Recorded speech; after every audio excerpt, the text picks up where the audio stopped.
Welcome to the Real Estate Pros Show, where we interview real estate investing professionals from coast to coast, as well as the service providers that serve the real estate investing industry. Our goal is simple: share what's working now to help you improve and scale your business to the next level and meet the pros that can help you get there.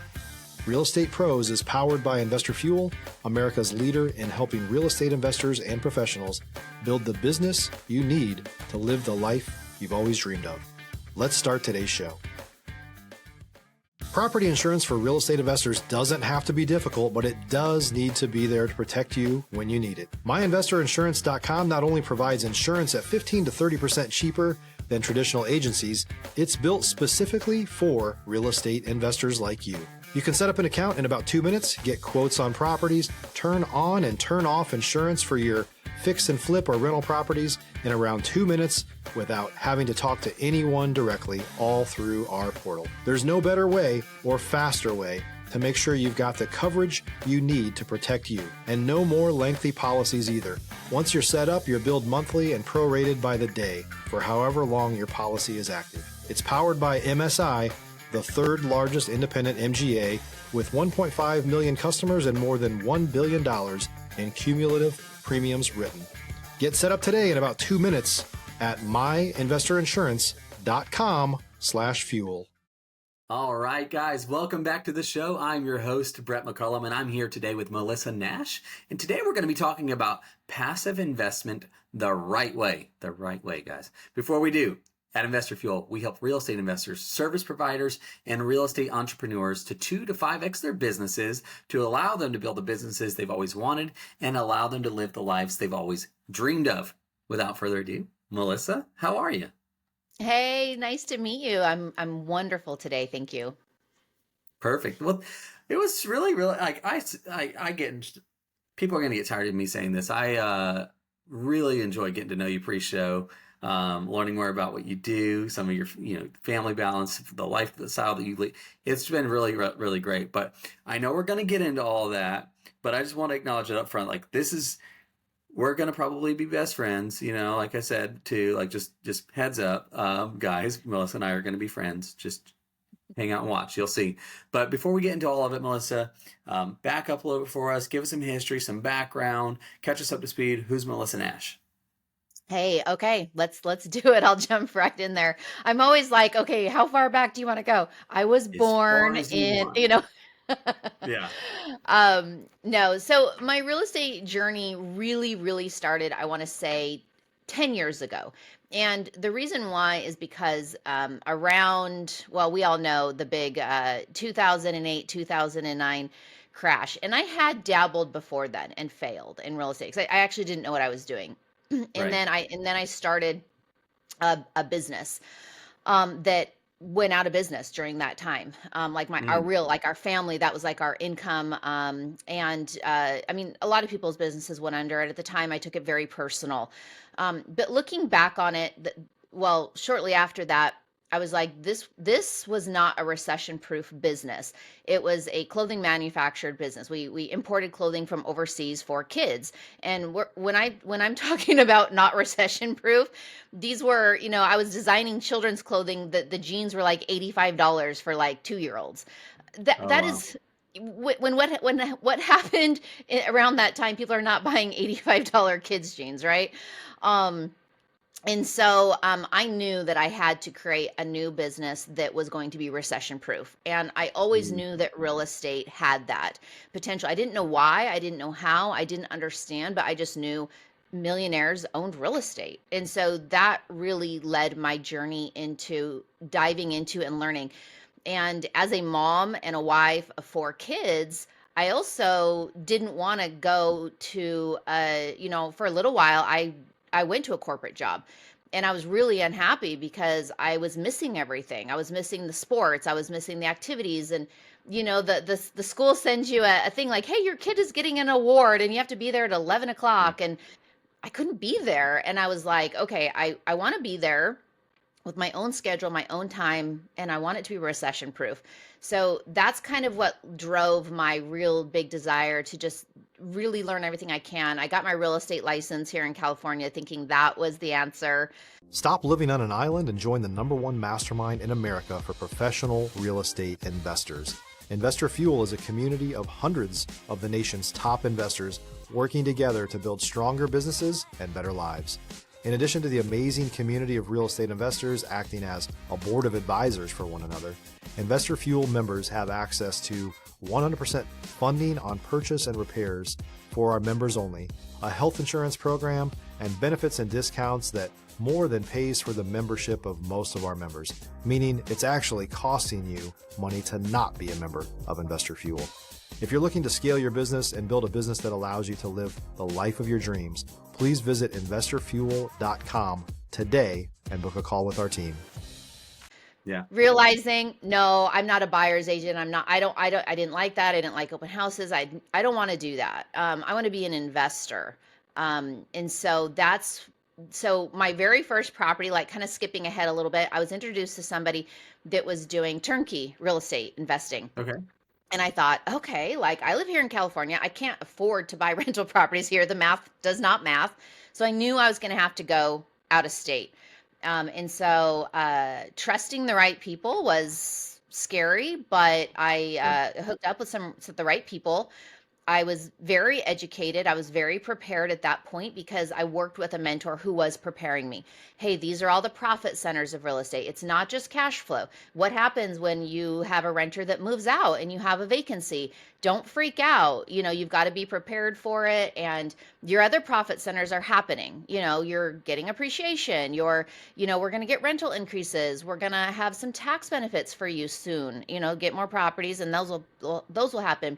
So it was kind of just the education of always why, don't freak out. And I've kind of since then have an example of, like, I think about a roller coaster in my brain, and you don't want to get off the roller coaster when the roller coaster is at the very top. So when you have the first bad thing that happens to a rental property, something breaks and you have a big vacancy cost or a big maintenance cost, a lot of people freak out and they're like, oh my gosh, I can't be an investor, for buy and holds. And so you can't get off the roller coaster at the top. You gotta wait till it gets down to the bottom. Wait until, if you really want to exit, make sure there's a profit there. Make sure you're not losing money. All these things I was really learning and educating. And then since then now, I've built a real estate portfolio in the last 10 years that's valued at well over 5 million that includes both short-term and long-term rentals. So I am a believer in that buy and hold and create that long-term wealth. Man, that was great. That was that too long? Stop the show here, right? Like, golly, that's awesome. Let's do this. Let's back up a little bit, okay? Because there's a lot to unpack, and even some things that I know that we're going to end up touching on that even was not yet involved in that part of the conversation. So it's 2008, 2009, somewhere in there, okay? Market crashes, that sort of thing, and on reflection, you realize like that wasn't recession proof. In the moment, though, when you were doing you ran a business and it was intended to make money and profit, so it was a good idea at the time, right? Like, I think a lot of us can relate to that, by the way.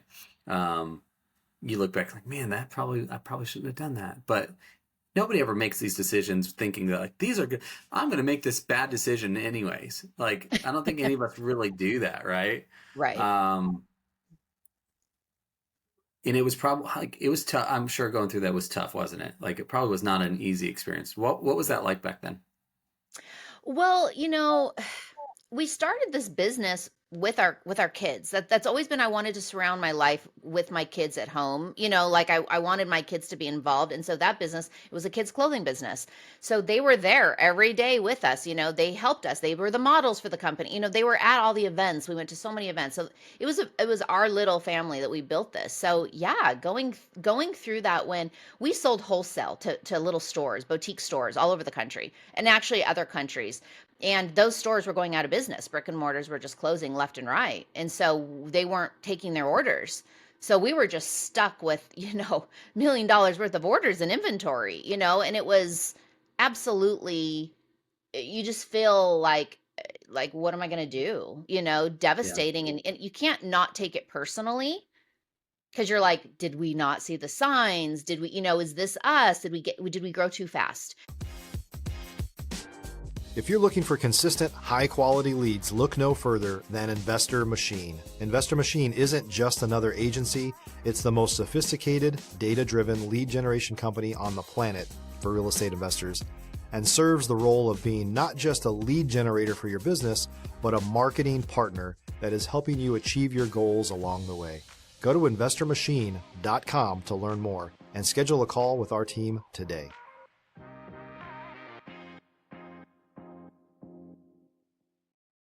That's always been my biggest fear, is growing too fast. And even with real Sure. estate investing, I know that can be also something that goes in people's minds a little bit too, is, am I taking on too much risk? Am I going too fast?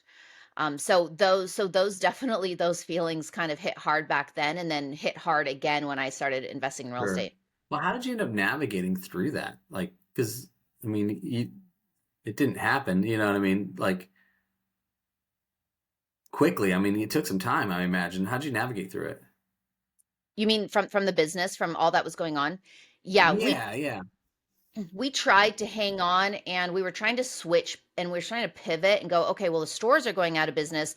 Maybe we can just sell directly to, moms and dads, and open up our website. And so we tried to pivot to that. We also pivoted to, this may not be a popular thing, but this is the truth. At the time, we were importing from overseas, from India and China. Much cheaper, much affordable pricing, and then it would come into the U.S., and we had to pay all the fees and the tariffs and all the whatever. And so we thought, okay, if we could import, or if we could manufacture in the United States, if we can manufacture in Los Angeles, maybe we can avoid all the time delays. We can get the stuff faster. We can get it more immediate. So we actually moved all of our manufacturing back to the United States around that time, and we were going to go directly to consumer. So we were Hmm. going to not sell to boutiques anymore, because they were all closing and going out of business. And honestly, while it seemed like a good idea, it caused way more problems for us, because Yeah. the United States, LA manufacturing is not set up for quick turnaround speed and affordability. We just could not hit the deadlines. They would, be like, oh yeah, we'll have the stuff to you in 6 weeks. No, we're talking, 24 weeks. You know what I mean? It was Yeah. like they could not deliver on time. Fabric was never there. We can never get the things done. And so it just, manufacturing in the US just ended up being really difficult for us. We actually moved to California so we could manufacture in the US. We really tried. Yeah, we were in Wow. Washington before that, and we really, really, really tried to make that work. And it didn't. I mean, we ended up finding a buyer for the Okay. business. And so, I mean, grossly, grossly undervalue. I mean, we basically sold it for just, debt. But yeah, so we just kind of were like, we can't do this anymore. It's too much. We grew too fast. We were too small. Yeah. Man. And the reason I ask that, it's more of the entrepreneurial heart of Melissa, right? Of like, okay, I've been there. I've been through hard things. I've done this. And I think a lot of us in real estate can relate to that, you know? And so that's why I bring that up. As business translates across different spectrums. Hard, difficult is difficult. Hard is hard, you know? And the mindset, I'm sure there's sleepless nights. I'm sure there was times where there, like the frustration and the anxiety and the, what are we going to do? Like, how many of us can raise their hand and say like, yeah, I've been there, so that's why I brought that up. But I do want to transition into some of the real estate stuff. So it's 10 years ish ago. You start doing this. You obviously have grown it now, like you mentioned, to a pretty solid portfolio, pretty awesome. Um, how are you so you started off and then eventually it becomes a thing. Like, tell me like some of the beginning stages of like that growth of when you started. Yeah. So I knew that, most investors, you just got to get started. I knew I just had to get started. I had to do Yeah. it. And I had to learn. And when you get started and you do your first deal, it gives you a lot of confidence, and it doesn't have to be perfect. I mean, that first house, I had a squatter that moved in and stole all the copper, and I was almost glad. And I say this to people, and they're like, "You're weird," because I was like, I was almost glad that happened right away, so I could be like, okay, did that, dealt with that, sorted it out, learned lessons. You can't expect perfection with real estate, but you just have to know, like, okay, if this happens, this happens, this happens, what do you do? And you have to have people and support and all the things. If you're a new or newer real estate investor looking to launch or grow your real estate investing business, please check out Investor Fuel Club. It's a coaching community, but unlike anything you've ever seen before. And you can actually partner with members of our mastermind from coast to coast on deals right in your market. There's no better opportunity to build a consistent business than to literally partner with pros to help you avoid costly mistakes, avoid the need for capital to do deals, and help you eliminate your fears as you're starting your business. Learn more about Investor Fuel Club at investorfuel.com/club. So I knew in the beginning I just had to do something. I wasn't expecting a squatter in that situation, but I knew I had to take action or else I was never, ever going to do it. I was going to keep on researching, and I was going to be in analysis paralysis. So you get your first deal. So I bought that first little turnkey deal in Birmingham, Alabama. I still have it today. It's still my best performing property. I had a tenant there for 7 years. They just moved out. And so, looking back, that property was everything. And then I was also able to right away, well, a year after that, I got a good deal on it. And so a year after that, I was able to do a cash out refinance and then take that money. And then there's a down payment for my next property. And then that's kind of how I've always viewed it is we as investors go, okay, where's the next money coming from? Because we get addicted to it now, right? We're like, okay, this is good. Now let's repeat. We all want to build this portfolio. You don't get rich on one property. So how do we buy more and do more? And so I've always just been kind of like, okay, save up money, buy one. Here's one, refinance it. I've done 3 1031 exchanges. So I'm always like looking for ways to make money work for me. If Right. money is sitting over here in this property and it's stagnant and its cash flow is not so great, fine, let's sell it. Let's move on. Let's just kind of keep it moving and keep the momentum moving.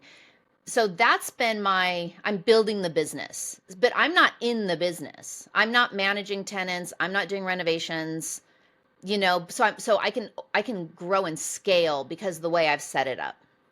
Yeah, incredible. Well, let's talk about that a little bit too on some of the setup stuff. You were able to set it up in a way that you were able to involve, like you mentioned even before with the other business, you're involving your family and the kids. How have you been able to do that? How have you set that up? Yeah.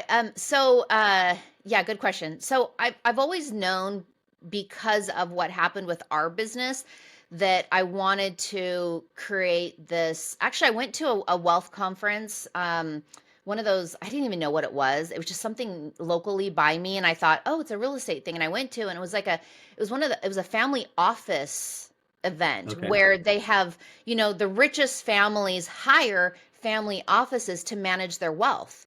Right. And I didn't even know anything about it. So I went to this conference and they're talking about building these wealth portfolios of real estate.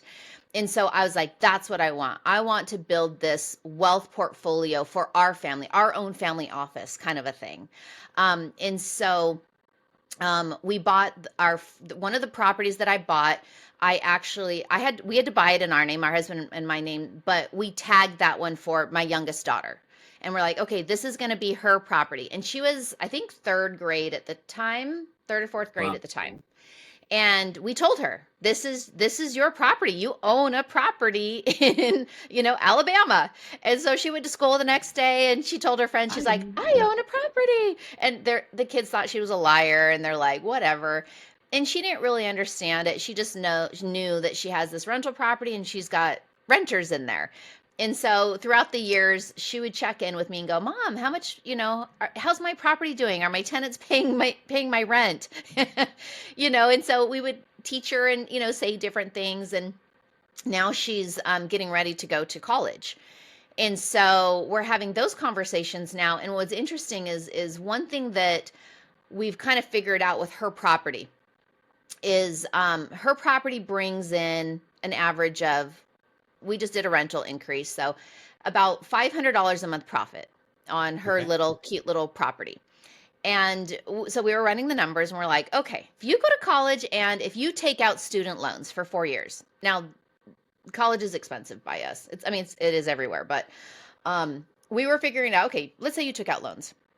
When you graduate in 4 years, your student loans are going to be about somewhere between $400 and $500 a month for student loans.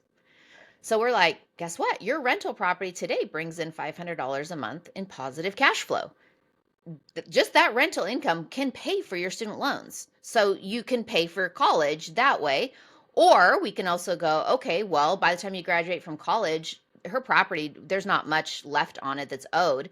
Her property, has X amount of value, over $100,000 in value. And so we're like, you could sell it and pay off all your student loans, or you could do a cash out refinance on that property and take out a new loan on it and pay for your college with with like a HELOC, because you don't pay taxes on HELOCs, it's debt. And so, it's a much lower rate than your student loans. So, there's so many different options that we're like, Yeah. this is actually genius. Um, why didn't we do this with all of the kids? We didn't know. My other kids were older. Yeah. Everybody needs to do this for their kids. Yeah, that's so good. And and what that, I imagine the financial literacy that teaches our kids, if you don't have to do it the way that everybody does it. Like everybody goes, grabs debt, and then hopefully get a job that can make enough money to pay it, right? Right. And using and leveraging assets to be able to pay for things like college or whatever whatever it is. That long term, assuming she grabs a hold of that vision, or it's going to serve for generational, right? That's a generational thing that we're teaching our kids is, and we talked about this kind of pre-show, like involving our kids in the business and involving them in stuff. This is generational things that we're teaching them, whether or not they want to be like, do what dad does, and whether or not do what mom does, whether or not but they have this knowledge of there's a different way, and I strongly believe, it's my personal conviction, is if everybody's charging that way, you probably need to be looking this way.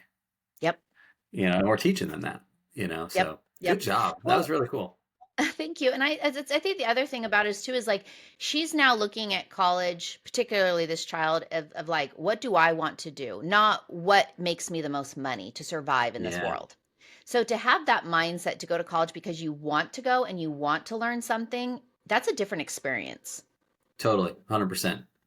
Yeah. I mean, because I'll be honest with you, like at 18 going to college, I didn't know what I wanted to do. Right. Like, I don't think a lot of us do. But having the freedom to be able to, I think this is what I like, I'm going to pursue, but not having the burden of, I don't know how I'm going to pay for that. Right. That's a very freeing. And as a parent, like my kids aren't that old yet, but I can imagine, like, holy moly, what that must feel like, So to me, I'll be honest, you're an inspiration for me to go, like, I love this. This is great. Like, that's something that, like, it's a thing that you can do. And this kind of is a perfect segue for me, is there's a right way and a wrong way to do this, to invest in these properties. And that's kind of how we led the show off, right? So let's say that is the goal for our kids. Let's say that's the reason why we're doing it, which is a great one. But it's also, I'm sure, for you too, for growing your personal net worth, and growing for your, like, obviously for you, but like, give us maybe some highlights, some some, I don't necessarily mean like step for step, step 1, 2, 3, 4, like, but like break down some, like, there's some right ways to do this. What do you mean by that? Well, first of all, you have to invest in markets that make sense. So you want to be in landlord-friendly markets. That's my number Mhm. one, which crosses off almost all states. And this is for long-term rentals. Short-term rentals are a little bit different. I own short-term rentals in California. Definitely not landlord-friendly here. So you want to make sure that the laws favor you as the landlord so that you have control. So that doesn't mean you have to be a jerk landlord. It doesn't mean you have to raise the rent and get super greedy. It just puts the control in your pocket. So I have properties, I've never raised the rents on my tenants because they're good tenants. And I want them to stay. So I'm rewarding them. but it's my choice. And so that's why I'm in those landlord friendly markets. That's number one, because if you have to evict somebody, you want to do it quick and you want to do it affordably. We don't want somebody in our property living rent free for a year like they would in California or New York. We need to remove them. So number one, you need to be in a landlord friendly market if you're taking this seriously for building long-term wealth. Number two, you need to be in an area that makes sense. The cash has to, I mean, the math has to math. You want to Yeah. make sure that you've got some type of cash flow, because guess what? That cash flow is going to go help you pay for expenses that pop up and vacancies. And the cash flow isn't to go buy a Lamborghini. The cash flow, like the gurus say, in the beginning your cash flow has to be set aside to pay for those unforeseen expenses. Now when you start adding property on property on property, now you have this nice little portfolio that can sustain itself. If you've got 10 properties, the chances of them all have a vacancy at the same time or a maintenance call at the same time is super rare. So they're Right. going to support each other and help each other. And now all of a sudden you're going to start building this extra cash flow that can pay for things in your life or whatever. But you always got to make sure that the math has to math. I like to be in markets that have some type of appreciation. I don't, just because that shows jobs and it shows growth in the area, I don't want to be in stagnant areas where there's not a lot of employers. So those are just a couple things. Is just kind of starting with the market first. Then you got to build a team. Whether you're working with a turnkey provider, there's some good ones out there, there's some bad ones out there, and I've come across the bad ones. I'm very familiar who they are. There's a lot of those out there. There's some really good ones out there that are absolutely amazing. You can go do it on your own. I've got a partner that does kind of like a hybrid BRRRR turnkey. I called it a Berkey. I kind of selfishly kind of came up with that program with him a little bit, just because I wanted a little bit more equity and a little bit more gain there. And so it doesn't matter who you're working with. You just got to make sure you're partnering with people that are experienced. They know what they're doing. You trust them. You've got a good relationship with them. You got to have a good lender. Somebody who's got your back. That's a big one. Somebody that's going to help you grow and scale. I would not be where I am today if I wasn't working with a really good, experienced investor lender. Hmm. He's the one that told me, Melissa, because I've always been pretty much like not a W-2 employee. I've always been pretty much self-employed. Even when I was working corporate, I was still kind of 1099 on my stuff, on my taxes. And I was just trying to write everything off. I was always just trying to I don't want to pay taxes. I don't want to pay taxes. I got to write everything off. And he Yeah. was like, Melissa, you need to stop. If you want to get these conventional loans with these insane rates right now, you cannot be writing all this stuff off. You're gonna have to owe taxes. I have a plan for you. This is your plan. You are going to do your taxes this way. You're going to send them to me for approval before your CPA sends them in, because we want you to qualify the right way. And then once you get all these rental properties, then you can use those as your write-off. So now you're not Yeah. paying taxes because of the rentals. But in the beginning, quit trying to do this game. Just suck it up and pay some of those taxes. So honestly, if it wasn't for him setting me up in that trajectory and kind of getting my mind set, that was everything for me. So, I definitely, people need to work with an amazing lender like that. Yeah. And that's perfect that you said that, because it really was my very next question is, and I'm going to say it like maybe the average person, but Melissa, I don't have the capital to go and buy these rental properties. What do you say to those people? Well, you have to have some money. You have to have some money in the game. So where are you going to get it from? Saving it. Okay. Do you have a 401k? I took out money and did a self-directed IRA. That there was money. I have an insurance policy that I took money out of to invest in with real Mhm. estate. I've partnered with people. There's always a way. But you do have to have something.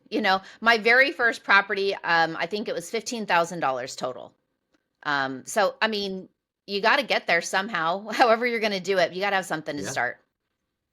Yeah, and that's right. And the cool thing about real estate is there's leverage opportunities once you start, Yep. and so you don't have to have all of it right now. But you have to be able to start, and I think that's the most important thing that you've said and other people say is you just got to start. You just got to do it. And the conviction that you carry within that is everything. So if my goal is, let's say it is to put my kid through college, all right, well, if I start, it can't happen unless I do it, So, Yep. and that's you've just proven it out, over, and I love the fact that you told us, a lot of the journey of what led to that, even because I think it debunks the theory that you have to have done everything right and check all the boxes and do all these things, and you didn't have any kind of hard times ever hit you. So therefore, you know what I mean? I think that's Trust fund, baby. yeah, Nope. I think it's just a testament to what's possible. And I mean, Melissa, it was only 10 years ago. It's not like it's been that long. Guys, 10 years ago this is weird to say this. 10 years ago was 2015. That just does not seem that long ago, and to be able to grow the portfolio to, what'd you say, 5 million-ish, something it's incredible. Mm-hmm. But that, I mean, think of 5 million in 10 years for most people is mentally I could never do that. Right. Because we're not taught you that. probably can't unless you start. Right. We're not taught that. We are not taught this in school. We have to go out and find it and seek it and surround ourselves with people who are doing it, find mentors who are doing it. We have to seek it out because nobody's bringing that to us. Nobody's telling us the secrets of the tax code that the rich do. We have to find it. Well, speaking of seeking it out, this is the perfect trend. Melissa, what's the best way for people to reach out, connect with you if they wanted to learn more, that sort of thing? Cool. So I actually have a freebie for everybody that I created with the new beginner in mind. If you go to my website, it's www.hellomelissanash.com. Super easy, hellomelissanash.com. At the very beginning, you can sign up. And what this is, you sign up for, and every day for 12 days, you get an email from me. And I call this my 12 days email course. It's free, totally free. And you don't have to sign up for a course and log in or anything like that. It's every day you get something from me in your inbox that's like, hey, this is what a landlord-friendly market looks like. Here are some examples of landlord-friendly markets, and just little golden nuggets of things to encourage you, keep you going, keep you motivated, and it's all just knowledge. And because that's where I think it all starts is I would not, I'm sure you would not be where you are today. I know I would not be where I am today if I didn't have some type of knowledge that I was actively seeking, like I just said. So we've got to build up our knowledge base, and then we can't sit there in analysis paralysis. We actually have to do it. So that's the next step, is the action. But first, let's get that knowledge going and let's just soak it up. Love that. Guys, that is a no-brainer. Are you kidding me? We'll have that in the show notes for you guys. HelloMelissaNash.com. It's an absolute no-brainer, and thanks for sharing that with us too, Melissa. But, you're welcome. Yeah, but man, it's been a pleasure doing this with you, getting to know you, introducing people to you that may not. Guys, go follow her. Like I said, go to the website, check that out. You will not be sorry you did. As I promised, Melissa, you're a pure joy to talk to. And guys, I really appreciate you listening, and we'll see you guys on the next episode. Take care, everybody. Thank you. Thanks for joining us for today's Real Estate Pros Show. You can learn more about the amazing benefits of the Investor Fuel Mastermind community, including surrounding yourself with hundreds of other rock stars, 100% financing for your deals, and members-only discounts from vendors you're likely already using that, as a member of Investor Fuel, will save you more than the cost of your membership. Visit investorfuel.com to learn more. If you're interested in joining us as a guest of this show, please visit investorfuel.com/pros to apply. You can also check the show notes for access to free resources, how to get access to world-class lead generation, and much more. Don't forget to subscribe so you never miss another episode. Have a great day. We'll see you on the next show.